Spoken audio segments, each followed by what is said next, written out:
Welcome to the HiFi Critics Battle of the Network Stars.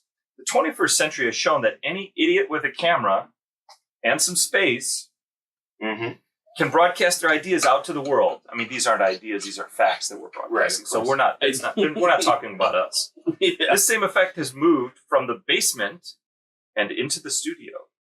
Say goodbye to CNN and say hello to One America News Network and NRA TV. These upstarts are helping their audiences think differently. Good quote. Our audience is suffering from fatigue from the old and boring networks. Chewy Garcia. I think this is a systemic issue that we have in the United States currently. I don't think it's a matter of them getting tired.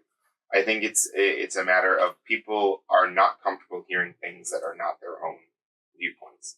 And so that's why these types of things are coming out. So like Greatest American Hero, if that made a comeback right now, you say that most people don't agree with it. That's why they're choosing to go to other networks. I feel like that is. Are you talking about politics and news? Yeah, or are you talking about, I'm talking about it all. Funny Hispanic shows. Hispanic shows. Listen, are there NRA TV, yes, it's going to be putting on programming, but it's putting on programming that is going to be focused on the consumers that want to watch that stuff, and they want to watch it because they're getting their news, getting their information from that. They're getting their demographics based on what are people taking from those broadcasting stations or those broadcasting systems, and then presenting the content based on that. And I would go out and argue that like things like NBC, ABC, CBS, their content is not based on the news that they're putting out there or the style of, whether they're left or right leaning. It's just content that they're putting out there and whoever has the most money. So I think that these new people, right, because you're buying TV shows, you're buying and you can pay for those. What I'm saying is these new TV shows are playing into people who want to see the same things. They want to see people who look like them. They want to see people who think like them. So everybody wants to live in a bubble and be surrounded by people that think like them. That's why these are becoming popular. So that's why you don't know any Trump supporters, and apparently I do. Right? Yeah, exactly. You want to be in a bubble, and I don't. I want to make myself uncomfortable. No. You want to be in a bubble. You're just not willing to allow yourself to understand that you live in a Trump bubble. You are a Trump bubble. I don't think I live in a Trump bubble. Soda tax. The reason these things are becoming more popular is, there's like 3 steps. Number 1, the first thing, anybody with a camera can start broadcasting, right? NRA TV in One Network America, and even our favorite JB TV. They don't need to pay for a transmitter like in the old days in big crazy studios, like Rockefeller Center, right? They can do it anywhere and get themselves an internet connection when they're broadcasting. All these things are not real channels. They're on Roku, Apple TV, Google Chrome, whatever Chromecast. You just install an app and you start watching NRA TV. So that's just low entry, right? And I think these things are now messaging, right? NRA TV, this is basically the sponsored arm. These are the spokespeople. Back in the 50s and 60s when TV started, NBC wasn't NBC, or the Tonight Show wasn't the Tonight Show. It was the Tonight Show brought to you by whatever cigarette company, right? This is the same thing. They're just skipping, instead of giving the ad dollars to GE or whoever owns NBC, Comcast, whoever owns them, they're just keeping the ad dollars and say, well, you get a green screen, get yourself a camera, and we'll go to you live when we need to talk about the next shooting, which is what happens on NRA TV. The viewership is not that big. People are fatigued. NRA members are getting tired. Like, NRA is a perfect example, right? They're getting tired. They're every time there's a shooting or something happens, well, the good guy with the gun. You do that enough times, people get tired of the lamestream media, NBC, MSNBC, CNN, and they want to hear people that talk like them. Well, no, this guy's a hero, right? So that's what NRA TV. The other One Network America, this is basically your Fox News light. These guys are basically auditioning to get themselves into Fox News. That's basically what this is. But the question is not, how easy is it to get these things? That's the question is happening. Why are these things happening? Because they're happening because it's a low barrier. People want content, like you said. People want things that talk to them, right? The Apple fanboys are on Mac for life, 925 Mac, getting their Mac content. Android fanboys, same thing. NRA people, same thing. Tree huggers, they got their own network too, right? Adventure people got Red Bull channel. right? So everybody's going, well, this Those is would be not adventure people. Those would be extreme. extreme. Yeah, So, with an X. Yeah, and lots of Red Bull. It gives you wings. So that's what's going on there. So people are fed up.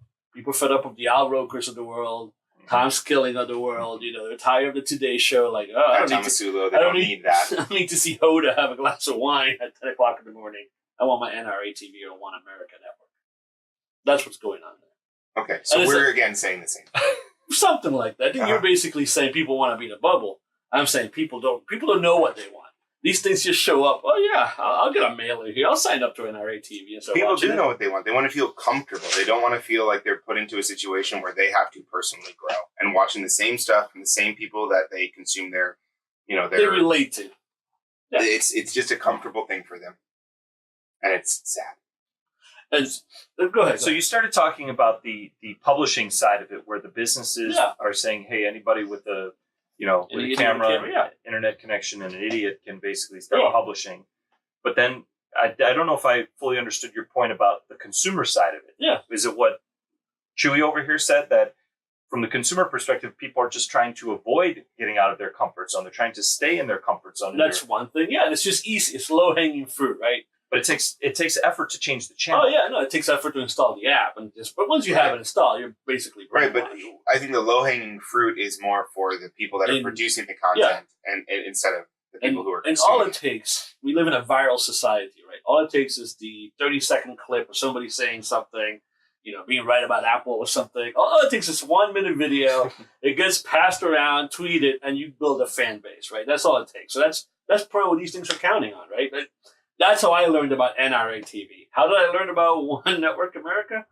One of our super fans was talking about it. I'm like, what is this thing? Because he saw a video go viral. So that's what's going on. All it takes is a 1 minute YouTube video. Oh, well, I got to watch this. And then what happens? Subscribe. Show up here. And you but you can't subscribe to like a billion different things, right? You know what? So in doing research to this, our Russian intern has 912 YouTube subscriptions. Just thought I'd let you know that out there. Do my research. Yeah, but that's just like clicking the subscribe button. But it doesn't mean he's actually looking at YouTube. Right, but that's not a separate application. That's not a separate source. NRA TV broadcasts on YouTube and One America and all that stuff. Right, but I probably have, 50, 100, 150, but I hardly ever watch any of them. Well, I have 6. And I watch none of them. Yeah, I got like 5 or 6 also. So what does, what alternative network are you subscribed to then, Luis? If you're basically saying that, hey, the Russian intern has 900. What do you subscribe to? What are you watching? Besides the Extreme with an X, Red Bull channel. Because Red Bull channel actually shows you live concerts like Lollapalooza and all that kind of stuff. The network that I subscribe to is called The Reassembler. It's one of the guys, I forgot his name, from some British show. And he basically doesn't put things together. He takes things apart. Oh, no, he's taking it apart. So he'll take like a car engine apart, and then you watch him put it back together for hours. And that's probably the network. I like to learn how things work. Is this the same channel that you watched that guy show you how to do 18-gear shifts onto that? Related. Okay, I learned a lot how semis work that day. Yeah, well, and it's a good thing too because you use never that know. knowledge Never too. know when I'm gonna get my CDL. Yeah, and I had my CDL. So I know, exactly. What about you, Chewy? It would probably be Packers.com. I think that's the alternative source of news that I review. It's under Aaron Rodgers' weekly show. Is that basically? Yeah. So how often do you watch it? And how often do I watch Packers.com? Yeah, I probably go to Packers. Oh, I go to Packers.com daily. Is that your homepage? No, it's not. Okay. BBC is my homepage. Do you pay for this? No, it is an unpaid. So it's for free. Do you end up buying anything from them at any point? His fandom. He's paying his fandom. Yeah, I mean, I buy swag from the Packers, but not from their website.